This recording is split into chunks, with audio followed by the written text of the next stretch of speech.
సవాయేష పురుషోన్నరసమయః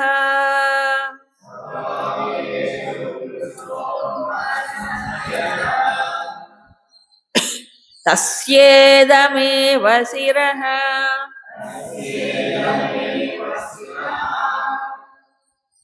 అయం దక్షిణః పక్షః అయముత్తరః పక్షః అయమాత్మా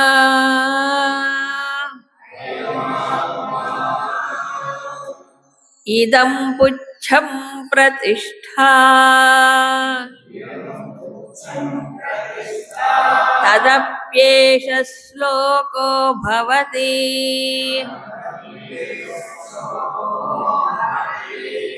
మళ్ళీ సవాయేష పురుషోన్నరసమయః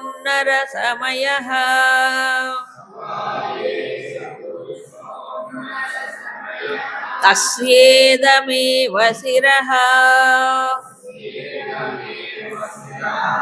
అయం దక్షిణః పక్షః అయముత్తరః పక్షః అయమాత్మా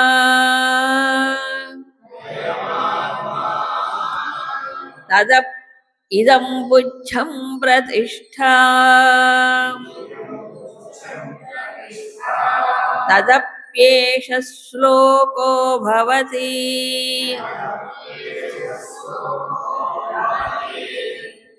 సో అన్నము నుంచి పురుషుడు వచ్చాడు. పురుషుడు అంటే ఎవరు? మనము దేనితో అయితే ఒక మనిషిని గుర్తిస్తామో, దేనితో గుర్తిస్తాం మనిషిని? శరీరంతో గుర్తిస్తాం కదా. కాబట్టి స్థూల శరీరం అని చెప్పాడు. సహవా ఏష పురుష అన్నరసమయ. ఏ పురుషుడైతే అన్నంలోంచి వచ్చాడో ఆ పురుషుడు ఎవరిప్పుడు? అన్నరసమయ. ఎవరిప్పుడు? అన్నరసముతో నిండినవాడు. మయం అంటే ఏంటి? దాంతో నిండినవాడు అంటాంగా. మామూలుగా ఏదన్నా దాంతో పూర్తిగా నిండిపోతాయంటాం, అంతా అయోమయం అంటల్లా. అంతా దాంతో నిండి ఉన్నప్పుడు ఆ పదం వాడతాం తెలుగులో కూడా. కాబట్టి అన్నమయం అంటే ఏంటి? అన్నముతో అన్న రసముతో నిండినవాడు. కాబట్టి స్థూల శరీరము సస్టైన్ అవుతుంది, బ్రతుకుతుంది, జీవిస్తుంది అంటే ఏమిటి కారణం? అన్న రసం. అది గుర్తుపెట్టుకోండి. అన్నం కాదు, అన్న రసం. ఒట్టి అన్నము అలాగే ఉందనుకో అరగకుండా, అప్పుడు శరీరానికి పోషణ రాదు.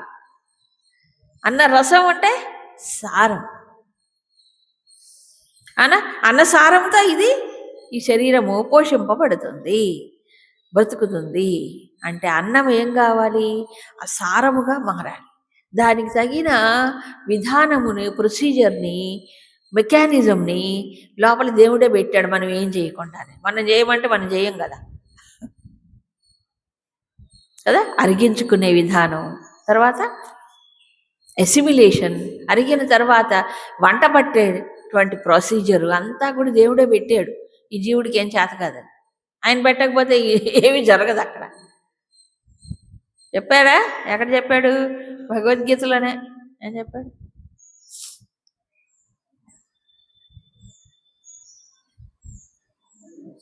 మళ్ళీ ఊర్ధ్వమూలం అంటే కానీ రాదు. అహం వైశ్వానరో భూత్వా ప్రాణినాం దేహమాశ్రితః ప్రాణాపాన సమాయుక్తః పచామ్యన్నం చతుర్విధం. ప్రాణినాం దేహమాశ్రితః. ప్రాణుల యొక్క దేహంలో ఆయన ఉన్నాడు, ప్రవేశించున్నాడు. ఏం చేస్తున్నావు స్వామి? లోపల కూర్చొని మీరు తిన్నదంతా అరిగించి పెడుతున్నాను రా నాయన. తినేది నువ్వు, అరిగించేది నేను. అవునా? సో మనం ఎంత ఎక్కువ తింటే ఆయనకు అంత పని పెట్టినట్టు లెక్క. వైశ్వానరాగ్ని, జఠరాగ్ని రూపంలో ఉండి అనేక రకాలైన ఆహారాల్ని ఆయన ఏం చేసి పచామి, పచామి, పచనం అంటే వండడం కూడా ఒక అర్థం ఉంది. అంటే మనము వంటింట్లో వండడం ఒకటి, లోపల ఇంకో కిచెన్ ఉంది వంటిల్లు. ఆ వంటిల్లుని మేనేజ్ చేసేవాడు ఎవడు? వైశ్వానరుడు. ఆ పరమాత్మే వైశ్వానర రూపంలో ఉండి మళ్ళీ లోపల కూర్చొని వండుతున్నాడు. వండట్లే? మళ్ళీ ఎందుకు స్వామి వండడం? మరి నీ శరీరానికి వంట పట్టాలంటే వండద్దా? మళ్ళీ లోపల ఇంకో ప్రొసీజర్ ఉంది. అది భావనోపనిషత్తులో బాగా డీప్గా చెప్తారు. 10 అగ్నులు ఉంటాయట, ఒక అగ్ని కాదు, 10 రకాల అగ్నులతో లోపల జరుగుతుంది పచనం. ఏం జరుగుతుంది అప్పుడు? అలా పచనం అయిన తర్వాత సప్తధాతువులు ఉన్నాయి శరీరంలో. ఈ సప్తధాతువులకు అనుగుణంగా మారాలి. సప్తధాతువులుగా మారి వాటికి బలాన్ని, అందుకే అన్న రసం అన్నాడు. అవునా? చర్మము, మాంసము, రుధిరము, మజ్జ, ఎముకలు, దేనికి దానికి ధాతువుకి బలం రావాలి కదా. ఏ ధాతువుకి పుష్టి తగ్గినా దానికి జబ్బు వస్తుంది. ఇది ఇంగ్లీష్ వైద్యం వాళ్ళకి తెలియనే తెలియదు. ఏ ధాతువు లోపం జరిగింది, ఈ ధాతువుకి పుష్టినిచ్చే ఆహారం ఏమిటి, దాని తగిన మెడిసిన్ ఏమిటి, అన్నిటి కొట్టేదే తెలీదు. ఏదో కొంత పైపై సూపర్ఫిషియల్ కానీ లోపలికి దిగి వాళ్ళు చెప్పలేరు. అవునా? కాబట్టి ఏ ధాతువుకి ఏది అవసరం ఎప్పుడో చెప్పింది మన శాస్త్రం, ఆయుర్వేద శాస్త్రం. ఏ ధాతు లోపం ఉంటే దానికి ఏం కావాలి అని చెప్పారు కదా. కాబట్టి ప్రతి ధాతువుకి తగినటువంటి ఆహారము ఈ దీంట్లో రావాలి. అందుకే ఇప్పుడు చెప్తున్నారు ఇన్ని జబ్బులు మెడిసిన్స్ పెరిగి విషమించి ఇప్పుడు కొంతమంది చెప్తున్నారు ఏమని ఆహారముతోనే కొంతవరకు, ఆహారం మార్పుల చేత కొంతవరకు జబ్బులు తగ్గించుకోవచ్చు, కంట్రోల్ చేసుకోవచ్చు. చెప్పట్లే? ఎందుకని ఆహారములు సారమే సప్తధాతువులుగా మారుతోంది కాబట్టి కొంతవరకు ఇది ఉంటుంది ప్రభావం. అంతా కాదు, కొంతవరకు చేసుకోవచ్చు కదా. ఈ వంట పట్టడం అనేది చూసారా, అదే రసంగా మారటం. రసం అంటే ఏంటి? రసం అంటే ఏంటి? సారం. ఓ బత్తాయి పండు ఉంది, ఆవని మింగుతావా? పైన తొక్కు తీయాలి, లోపల తెల్లగా ఉండేది తీయాలి, ఆ నారలు తీయాలి, పీచులు తీయాలి. అప్పుడు అదేంటి దాన్ని ఏమంటారు? ముత్యాలు. అవునా? దాన్ని కూడా పిండితే వచ్చేది, అప్పుడు తాగొచ్చు. ఇది ఎంత ప్రొసీజర్ ఉంది. అలాగే అన్నము మనం అన్ని రకరకాల పదార్థాలు లోపల వేస్తుంటే ఇవన్నీ అట్లే ఉంటే ఏం శరీరానికి లాభం లేదు. ఇదంతా లోపల డైజెషన్ అనే ప్రక్రియ ద్వారా జీర్ణమయ్యి మళ్ళీ అది సారముగా ధాతువులన్నిటికీ వెళ్ళాలి. అప్పుడు అన్ని ధాతువులకి ఏమవుతుంది? పుష్టి జరుగుతుంది. అవునా? అందుకు ఆయన ఎంత పని చేస్తున్నాడు చెప్పండి. ఎవరు? భగవంతుడు. అసలు ఆయన తలుచుకుంటావా మనం? అందుకే భగవద్గీత చదవన్నాడు రోజు గుర్తు చేసుకోవడానికి. వైశ్వానరుడు లోపల కూర్చొని ఇంత పని చేస్తున్నాడు. ఆయన కనుక చెయ్యకపోతే మనకేమిటి? ఎంత తిన్నా వంట పట్టదు, అరగదు, అరగకపోతే వంట పట్టదు. అది చేసేది ఎవరు? ఆయన. అది చేసేది ఆయనే, మనం ఏం చేయట్లా. మనం అరిగించుకుంటున్నావా? మన పని తినడం ఒకటే, తర్వాత పని అంతా ఆయనకే. తినడం 10 నిమిషాలు, అరిగించుకోవడానికి గంటలు పట్టట్లా. పోనీ ఎంతసేపు చేస్తాడు డ్యూటీ? ఆయన డ్యూటీకి విరామమే లేదండి పాపం. విరామం ఉందా? లేదు. ఎందుకు? ఎన్నిసార్లు తింటాడు మనిషి? 3, 4. ఇంకా కొంతమంది మిషన్ ఆడుతూనే ఉంటుంది ఎప్పుడు. కాబట్టి ఆయనకి ఎక్కువ డ్యూటీ పెట్టేస్తున్నాం. పాపం ఏం చేస్తాడు ఆయన? ఈ మానవుడు ఎంత వేస్తున్నా ప్రయత్నంగా అరిగించి పెడుతాడు. ఎక్కువ వేసాడు అనుకోండి, ఇంక అప్పుడు ఆయన కూడా ఏం చేస్తాడు? చాలు అని అరుగుదల తగ్గి ఇదంతా. కాబట్టి అన్న సారమే ఇప్పుడు బలం ఇస్తుంది. కాబట్టి పురుషుడు ఎవరు? అన్నరసమయ అని ఇంకా చెప్పాడు. అన్నంలోంచి వచ్చిన స్థూల శరీరముకి బలము ఎక్కడి నుంచి వచ్చింది? అన్న రసముతో వచ్చింది. సారం, ఆహార సారం. సరే, ఇప్పుడు ఈ పురుషుడు ఎవరు? అన్న రసముతో ఉన్నటువంటి పురుషుడు, తయారైన పురుషుడికి ఇక్కడ 4 అంగములు చెప్పారు. ఈ పంచకోశాల్లో ఉన్నటువంటి పురుషులకి 5 రకాలైనటువంటి పురుషులకి, పంచకోశాల్లో ఉన్న వారికి ఈ అంగములు చెప్తారు. ఇది చూసినప్పుడు శిరస్సు, ఉత్తరపక్షం, దక్షిణపక్షం, పుచ్చం. పుచ్చం అంటే తోక. ఒక పక్షికి మనకి స్థూలంగా చూస్తే ఏం కనిపిస్తాయి? శిరస్సు, ముందు పక్క శిరస్సు ఉంటుంది పక్షికి. ఈ పక్క ఒక రెక్క, కుడి రెక్క, ఎడమ రెక్క, చివర్లో తోక, పుచ్చం. ఈ 4 అంగములు పక్షికి కనిపిస్తాయి కదా. కాబట్టి ఇప్పుడు ఈ పంచకోశాల్లో ఉన్న జీవుడు కూడా పక్షే.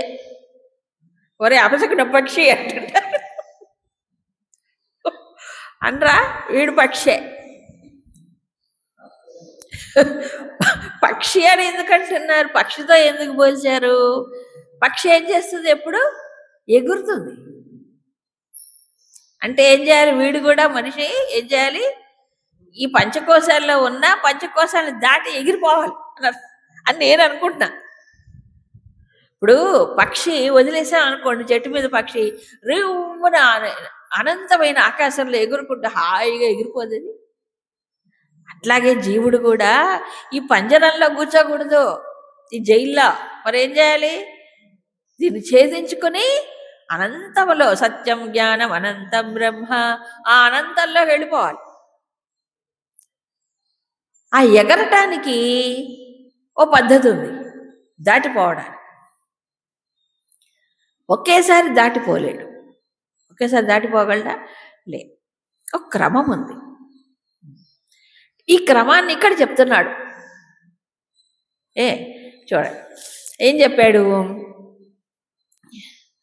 అన్నరసమయ. అన్నరసమయ అంటే అన్నరసంతో కూడుకున్నటువంటి ఈ స్థూల శరీరములో ఉన్నటువంటి పురుషుడు పక్షి, పురుష పక్షి అనుకోండి, జీవపక్షి అనుకోండి.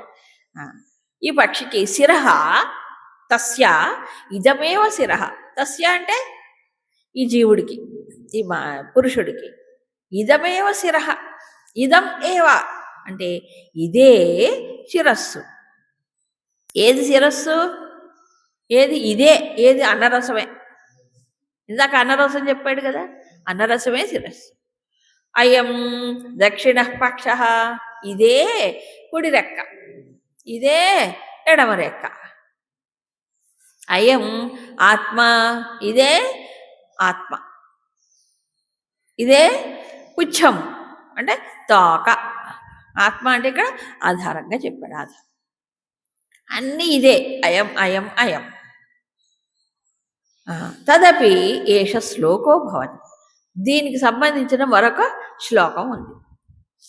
ఒక రకంగా చెప్పాలంటే ప్రతి కోశము, అన్నమయ, ప్రాణమయ, మనోమయ, విజ్ఞానమయ కోశములు ఉన్నాయి కదా, 5 పొరలు ఉన్నాయి. ఒక్కొక్క కోశము నుండి ఏం చేయాలి? ఇప్పుడు ఆ కోశము నుంచి ఇంకో కోశానికి వెళ్ళిపోవాలి. ప్రమోషన్. సో ఈ ప్రమోషన్ రావాలంటే ఏం చేయాలి? ఇప్పుడు ఈ ఉన్న కోశం ఏదైతే అన్నమయ కోశం ఉందో, అన్నరసంతో ఏర్పడిందో, ఈ కోశం యొక్క స్వరూపాన్ని అర్థం చేసుకోవాలి కదా. ఇప్పుడు ఇందులో ఒక సూక్ష్మమైన అంశం ఉంది. ఈడేమన్నారు? పురుష అన్నరసమయ అన్నాడు. పురుషుడు అంటే ఎవరు? ఇక్కడ పురుషుడు ఎవరు? జీవుడు. అంటే పురుషుడు అనేవాడు కొన్ని లక్షణాలు కలిగి ఉంటాడు. స్థూల శరీరములో ఉన్న పురుషుడు, అంతేగా? స్థూల శరీరము కాదు, స్థూల శరీరంలో ఉన్న పురుషుడు. దేహి, దేహం, తేడా లేదు. దేహం అంటే శరీరం, అన్నమయ కోశం, దాంట్లో ఉన్నవాడు దేహి, దేహమును ధరించిన వాడు. దేహమును ధరించిన వాడు, తీసుకున్నాడు అంతే. కాబట్టి ఇక్కడ పురుష అంటే ఎవరు? అన్నరసముతో కూడుకున్న జీవుడు, అంటే దేహమును స్వీకరించాడు, దేహములో ఉన్నవాడు, దేహమును ధరించినవాడు. వీడు ఎగురుతాడు, స్థూల శరీరం ఇక్కడే ఉంటుంది. అర్థం కాలే? స్థూల శరీరం ఎక్కడ ఉంటుంది? ఇక్కడే. పంచభూతాల్లో మళ్ళీ కలిసిపోదు. ఈ దేహంలో ఉన్న జీవుడు కాస్త ఎగిరిపోతే ఈ పక్షి ఎగిరిపోతాడుగా. ఎవడు? జీవపక్షి. ఎగిరిపోతే దేహం ఎందుకు పనికి వస్తుంది? అంతే, తగలబెట్టడానికి, పూడ్చిపెట్టడానికి.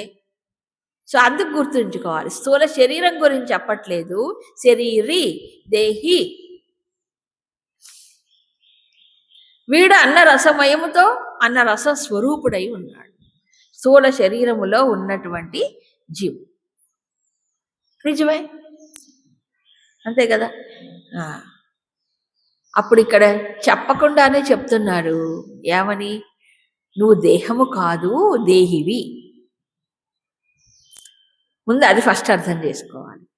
నువ్వు శరీరము కాదు, శరీరి. అంటే శరీరంలో ఉన్నావు, దేహంలో ఉన్నావు, నువ్వు దేహానివి కాదు. అంతేగా మరి. కాదు కాబట్టే నువ్వు ఎగిరిపోవచ్చు, దాటిపోవచ్చు. ఈ తాదాత్మ్య దోషాలు ఏం చేసాయి? కట్టి పెట్టేస్తుంది. కట్టి పెట్టట్లా? నేను అనగానే ఏం చూపించాడు ఎవడైనా? ఏమిటి? ఈ దేహం. అది తప్పు. సో నేనెవరు? ఇప్పుడు స్థూల శరీరంలో ఉన్నప్పుడు ఈ జాగరూకత ముందు ఫస్ట్ కావాలి. నేనెవరు? ఇప్పుడు శరీరంలో ఉంటున్నాను, ఎప్పుడైనా ఖాళీ చేసి పోవాల్సిందే. ఇది అద్దె కొంప, ఇది సొంత ఇల్లు కాదు, ఇది స్థిర నివాసం కాదు సుమా. చెప్పట్లే? ఓ ఎన్నో తత్వగీతాలు ఎన్నో ఉన్నాయి.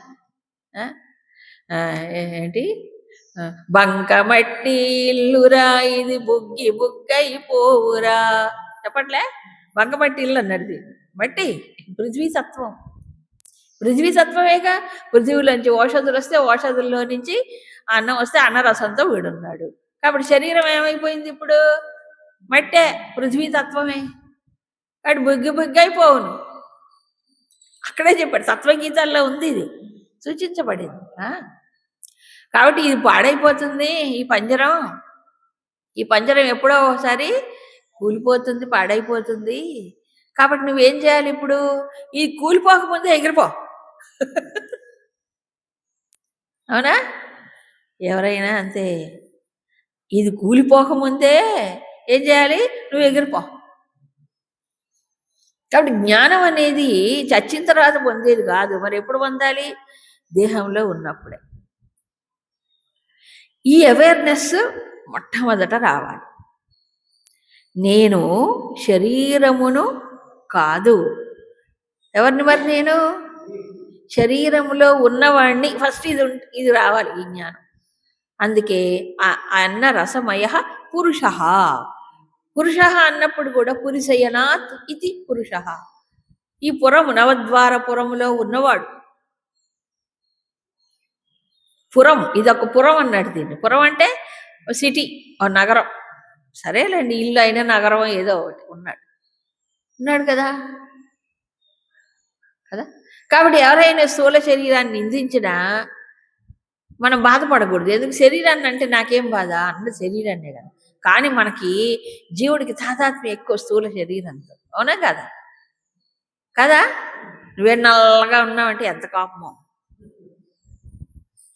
నల్లగుంది ఏంటి? శరీరం కదా. నేను నల్లగా లేను, శరీరం నల్లగా. నువ్వేనా పొట్టిగా ఉన్నావు? పొట్టిగా ఉండేది ఏమిటి? దేహం, నేను కాదు. ఊరికి ఎగ్జాంపుల్ చెప్తున్నాను. సో దేహము నేను అనుకున్నప్పుడు బాధలు ఎక్కువే. ఇంకా నానా రకాల ఇబ్బందులు. ఒకటి కాదు, రెండు కాదు.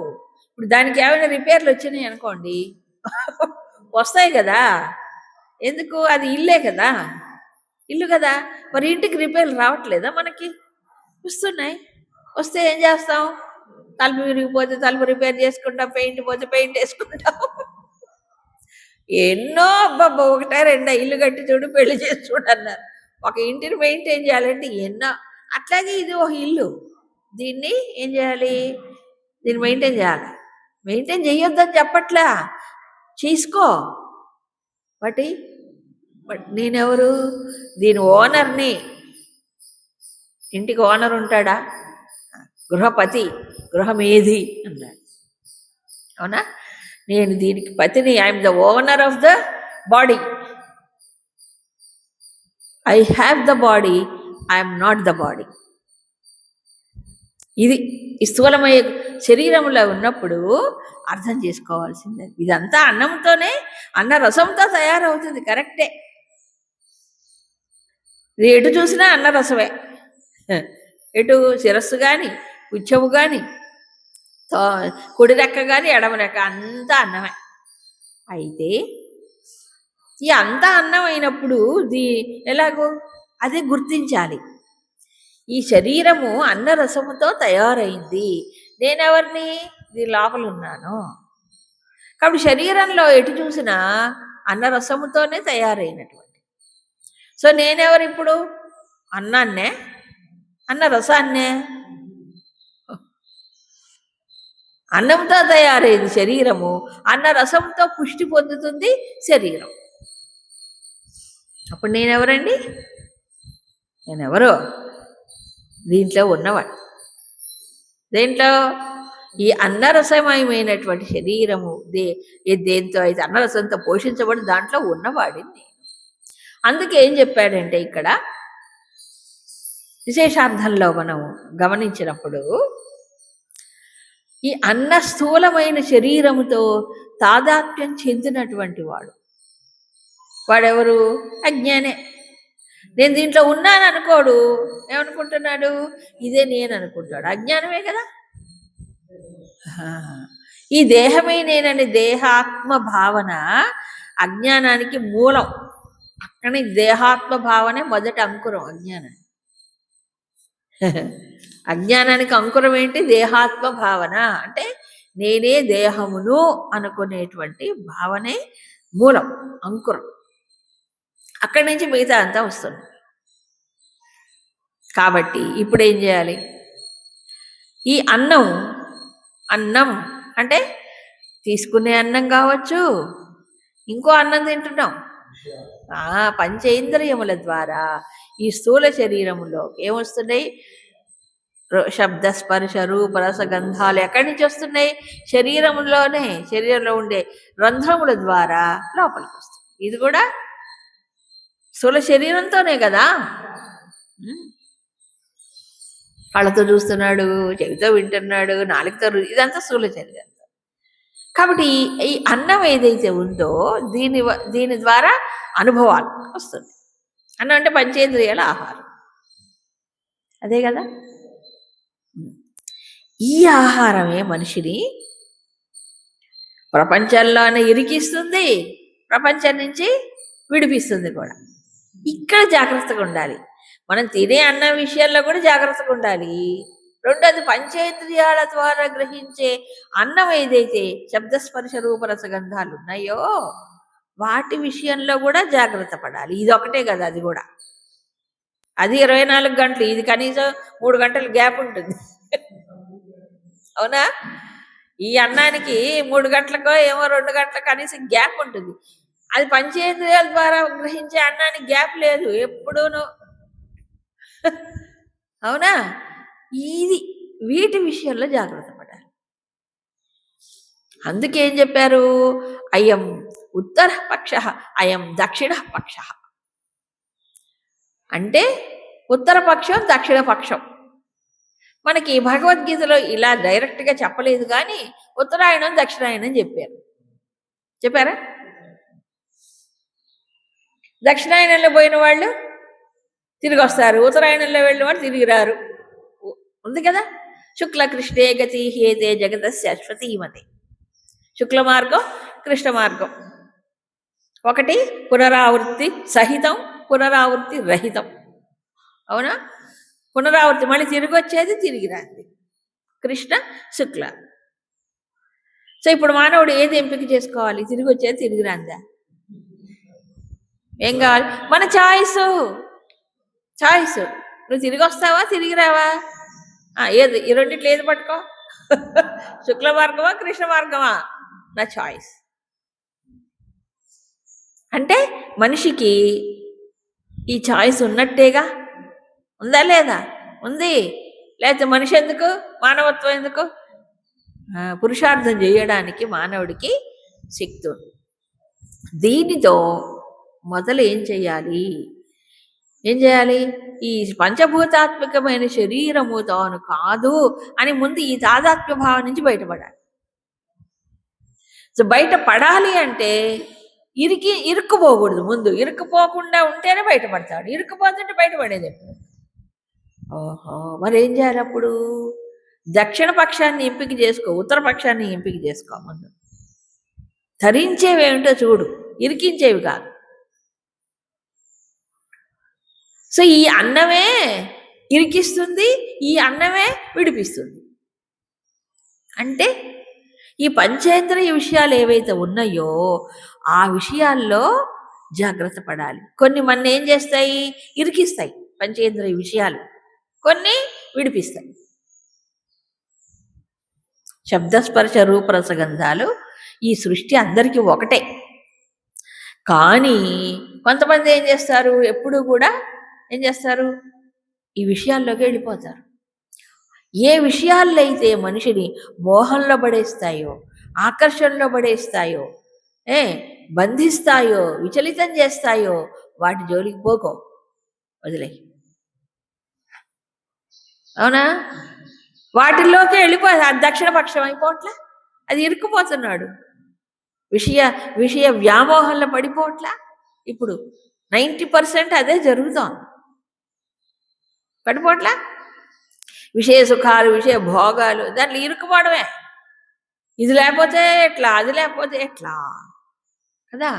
విషయాలపైన ఆధారపడుతున్నాడు. బానిస అయిపోవట్లే. బానిస చాలామంది అండి. ఇంట్లో టీవీ లేకపోతే వాళ్ళకి కాలం గడవదు. ఒకరు ఏంటో పిచ్చేసినట్టు టీవీ లేకపోతే. అవునా?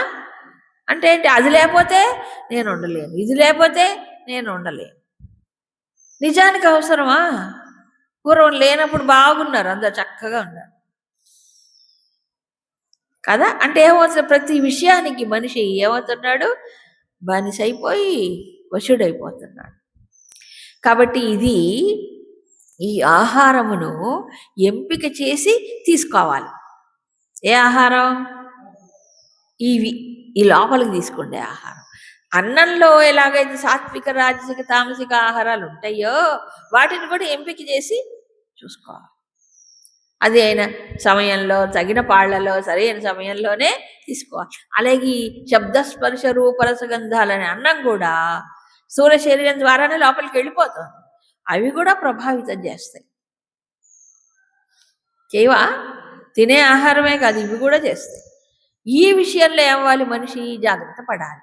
వ్యామోహానికి గురి చేసేది కానీ, ఆకర్షణకు లోను చేసేది కానీ కదా, వశం చేసుకునేటువంటి విషయాలు ఏవైతే ఉన్నాయో వాటికి దూరంగా ఉండాలి. ఇది ఎవరి చేతిలో ఉంది? దేవుడి చేతిలో ఉందా? మన చేతిలోనే. పురుషార్థం. ఇవే ప్రపంచంలో ఈ పంచేంద్రియ విషయాల్లో కొన్ని మనిషిని ఏం చేస్తాయి? ఉద్ధరింపజేస్తాయి. చేయవా? విడిపింపజేసేటువంటి విషయాలు కూడా ఉన్నాయి. ఏంటి చెప్పండి? ఎగ్జాంపుల్ మీరే చెప్పాలి. మనం వినే శబ్దాలు, మనం వినే విషయాలు, శబ్దాలు, మనం వినే విషయాలు, మనం ఎప్పుడు సినిమా కబుర్లు, లేకపోతే రాజకీయాలు, లేకపోతే క్రికెట్, లేకపోతే లోకాభిరామణి, ఎప్పుడు అదే అనుకోండి. 24 గంటలు అదే. అప్పుడు ఏమవుతాడు? మనిషి ప్రపంచ స్థాయిలోనే ఉండిపోతాడు. ఇక వేరే ఆలోచనలు ఇదే జీవితం.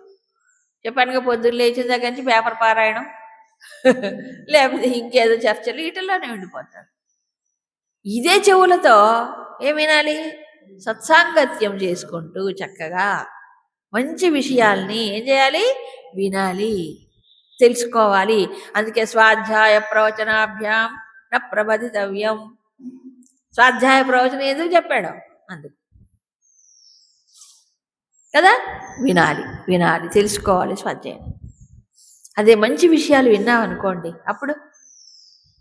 అప్పుడేమవుతుంది, ఈ భావాలు ఈ సంస్కారాలు ఎక్కువగా వచ్చి ఇవన్నీ పోతాయి. సో అల్ప సంస్కారములు పోయి ఉత్తమ సంస్కారాలు మనలో రావాలంటే మనం చూసేవి, వినేవి, తాకే వాటిల్లో కూడా జాగ్రత్త పడాలి మొదట్లో. తస్మాత్ త్వమింద్రియాణ్యాదౌ నియమ్య భరత రిషభ. ఇంద్రియాలను మొట్టమొదటి నియమించయ్యా, తర్వాత సంగతి దేవుడు ఎరుగు. లోపలికి ఏం వస్తున్నాయో చూసుకో. ప్రతి గేట్ దగ్గర గేట్ కీపర్ పెట్టాలి. గేట్ కీపర్ని పెట్టాలి అంటే ఏంటి, ఇవి ఉన్నాయి, ఇవి గేట్లు అనగా వీటిలోంచి లోపలికి వస్తున్నాయి. వాచ్మెన్ పెట్టుకో. వాచ్మెన్ ఏం చేస్తాడు, చూస్తాడు. వాచ్ వాచ్ వాచ్ చూడాలి. ఎవరు చూడాలి, నేనే చూసుకోవాలి, ఇంకెవరు చూడరు. అవునా, వాచ్ చేయాలి. ఏం వింటున్నాను, ఏం లోపలికి వస్తున్నాయి, ఏం చూస్తున్నాను. ఇవన్నీ లోపలికి వెళ్ళే ఊరుకో, డిస్టర్బ్ చేస్తాయి. కాబట్టి అనవసరంగా అలజడి తనకు తాను సృష్టించుకుంటున్నాడు. అనవసరమైన విని చూసి తిని తనకు తానే సృష్టించుకోండి కదా. కాబట్టి గుర్తుంచుకోవాలి, వాచ్. ఈ 5 ఇంద్రియాల లోపలికి నేను ఏం స్వీకరిస్తున్నాను అనేది అలర్ట్గా ఉంటే సగం పని అయిపోయినట్లే. ఎప్పుడు ఉండాలి, 5 గేట్లు ఉన్నాయి, 1 కాదు 2 కాదు, 5 గేట్లు 10 ఉన్నాయి. దశేంద్రియాలు ఉన్నాయి, 10 గేట్ల దగ్గర 10 వాచ్మెన్లు పెట్టాలి. ఉన్నది ఒకటే జీవుడు, వీడే చూసుకుంటాలని కదా. కాబట్టి ఏం చేయాలి, ఇంద్రియములను, అందుకే చెప్పారు ఇంద్రియ సమూహమును, అన్ని ఇంద్రియములను అన్ని పక్కల నుంచి ఏం చేయాలట, సంయమనం చేయమన్నారు. ఎప్పుడు మనస్సు నిగ్రహించాలంటే ముందు ఇది చేయాలి. ఎందుకంటే ఇవి ముందు స్థూల శరీరంలో ఉండే ఛానల్స్. ఈ ఛానల్స్ని కనుక సరి చేసుకోకపోతే లోపల మైండ్ని కరెక్ట్ చేసుకోవడం కష్టం కదా. కాబట్టి ఇదంతా అన్నమే. ఏ అన్నం తింటున్నాను, ఎంత అన్నం తింటున్నాను, ఎప్పుడు తింటున్నాను, ఇదంతా ముఖ్యమే కదా. ఏది, ఈ పంచేంద్రియ ఆహారము, ఈ లోపలేసే ఈ అన్నం, ఈ వీటిల్లో చూసుకుంటే కొంత నివారించబడుతుంది. అవునా, కొంతవరకు. అందుకే ఏమన్నారు ముందు, prevention is better than cure. Medical లాంగ్వేజ్లో ఉంది. ప్రివెన్షన్ అంటే ప్రివెన్షన్, క్యూర్ అంటే రోగాన్ని తొలగించుకోవడం. ప్రివెన్షనే ముందు జాగ్రత్త పడటం. అంటే రోగము రాకుండా ఏ జాగ్రత్తలు ముందు జాగ్రత్త పడు, వచ్చిన తర్వాత నయం చేసుకోవడం కాదు. రాకుండానే ముందు జాగ్రత్త కదా, చెప్పారా లేదా. కాబట్టి ఏం చేయాలి, ఇప్పుడు ప్రివెన్షన్ ముందు అది చేసుకోవాలంటే ఏం చేయాలి, ఇప్పుడు ఈ తినే దాంట్లో చూసుకోవాలి. ఈ దశేంద్రియములతో నేనేం స్వీకరిస్తున్నాను. అమ్మో, దీనికి ఎప్పుడూ వాచ్మెనే కదా, ఎప్పుడూ వాచ్ చేస్తూనే ఉండాలి. ఒక్క వాచ్మెన్ నిద్రపోయాడు అనుకోండి, అవునా, అప్పుడు ఏమైంది, దాంట్లో నుంచి వస్తాయి దొంగలు, వాళ్ళందరూ కుక్కలు నక్కలు. ఒక్క దాంట్లో నుంచి మనం చేసాం, వదిలేమో, దాంట్లో చచ్చి పడితే లోపలికి మళ్ళీ తరిగి కొట్టలేక చావాలి వాటిని. ఇప్పుడు 10 మంది వాచ్మెన్ల డ్యూటీ చేయాలి. ఎవడు, ఈ జీవుడు. అందుకే ఈ బుద్ధి ఏముండాలి, మెలకువగా ఉండాలి. సామాన్యమా చెప్పండి, ముందు ఇది చేసుకోవాలి. కాబట్టి ప్రపంచంలో ఏది నన్ను ఇరికిస్తుంది, ఏది బంధిస్తుంది నన్ను, అవునా, ఏది నన్ను విడుదల చేస్తుంది, రిలీజ్ చేస్తుంది, అది చూసుకోవాలి. అయం ఇంకేమన్నారు, శిరహ, ఇదే శిరస్సు. నిజమే, శిరస్సు అంటే ఏంటి, అన్నిటికంటే ముఖ్యం. మన ఆలోచనలన్నీ మూలం అదే. కాబట్టి ఏమన్నారు, ఒకటి ఉత్తర పక్ష, దక్షిణ పక్ష చెప్పుకున్నాం. ఇప్పుడు సారం, సారం అంటే ఏంటి? అన్నముల యొక్క సారం అది. అలాగే మనం ఏదైతే తీసుకుంటున్నామో అన్నం అంటే విషయాల అనే ఆహారాన్ని, దాంట్లో సారం ఏమవుతుంది? ఆలోచనగా మారట్లా? మారుతుందా? అవుతుంది. కాబట్టి మన దారి సరి అయిందో కాదో చూసుకోండి. మనం తీసుకునే విషయాల్ని బట్టి మనం వెళ్ళే దారి ఉంటుంది. సింపుల్. కనెక్షన్ ఉండదు ఆ రెండింటికి. మనం ఏం వింటున్నామో, ఏం చూస్తున్నామో, ఏం తింటున్నామో, ఏం స్పృశిస్తున్నామో, దీన్ని బట్టి అతని యొక్క దారి ఆధారపడి ఉంటుంది. అవునా కదా? అదే దారి చూపుతుంది. ఏది? అన్నం. మనం తీసుకున్న అన్నమే ఆలోచనగా మారి, అందుకే చెప్పారండి పెద్దలు, ఛందోగ్యంలో అంటాడు, మనః అన్నమయ. లింక్, డైరెక్ట్ లింక్ ఉంటుంది. మనస్సు అన్నమయం అంటారండి. మనోమయ కోసం ఉంది, కానీ డైరెక్ట్ లింక్ ఉంది. ఎంత సూక్ష్మమైందో ఇది. ఏమిటి? అన్నమయ మనః అంటాడు. అంటే ఏంటి అర్థం? అన్నం యొక్క ప్రభావము ఎక్కడ పోతుందట? మనస్సు దాకా పోతుంది. ఇక్కడ అన్నం అంటే మనం తీసుకునే ఆహారం, నోటితో పంచేంద్రియముల ద్వారా తీసుకునేటువంటి ఆహారం. ఇది మరి మనసుకు లింక్ ఉండదా? Direct link. కాబట్టి మనం ఏ దాంట్లో పోతున్నాం అనేది దీన్ని బట్టి ఉంది. అందుకే ఇంద్రియాల విషయంలో జాగ్రత్త లేకపోతే దారి తప్పట్లే మనిషి. తప్పట్లే, దారి తప్పుతున్నా. వెళ్ళకూడని చోటికి వెళ్ళినా, వినకూడని విన్నా, తినకూడని తిన్నా కదా, అన్నిట్లో ఉండకపోతే ఏమవుతున్నాడు? అంతే, క్షణం పట్టదు దారి తప్పడానికి, క్షణం అయిపోతుంది. అందుకని ఏం చేయాలి? ఎప్పుడు అలర్ట్గా ఉండాలి. ఏ ఏ ఎంట్రన్స్, ఏ ద్వారం గుండా ఏం వస్తుందో చూసుకోవాలి, ఎప్పుడు చూసుకోవాలి కదా.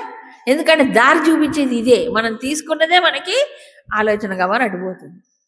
ఆధారం కూడా ఇదే. మానవుడి వ్యక్తిత్వానికి ఆధారం కూడా ఇదే. అంతే కదా. పుచ్చం. ఇప్పుడు చూడండి, ఈ పక్షి ఏం చేస్తుంది?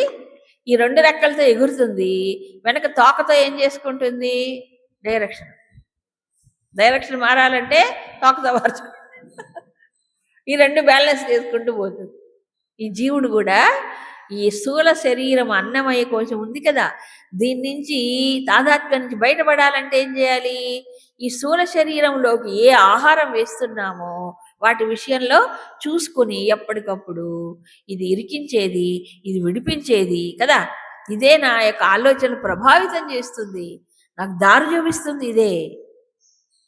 దీనివల్లే వ్యక్తిత్వం అంతా ఏమైంది? ఆధారపడి ఉంది. స్థూలమైన వ్యక్తిత్వం, నడత, బిహేవియర్ అంటారు చూడండి.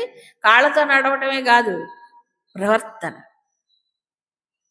అంతే. ఒక్కసారి ఇంద్రియ అనే విషయానికి దాసుడు అయిపోతే నడక కూడా మారిపోతుంది. మారట్లా? కనిపిస్తుంది కదా, ఎవరికి వాళ్ళకి తెలుసు జీవితాన్ని. ఒక్క విషయానికి దాసుడు అయిపోయాడో వాడి ప్రవర్తనే మారిపోతుంది. ఏదైనా కావచ్చు కదా. అందుకు ముందు మన ఋషులు ఏం చెప్పారంటే, ముందు ప్రపంచ స్థాయిలో నువ్వు కరెక్ట్గా జీవించు. ధర్మం అనేది ఎందుకు పెట్టాడు?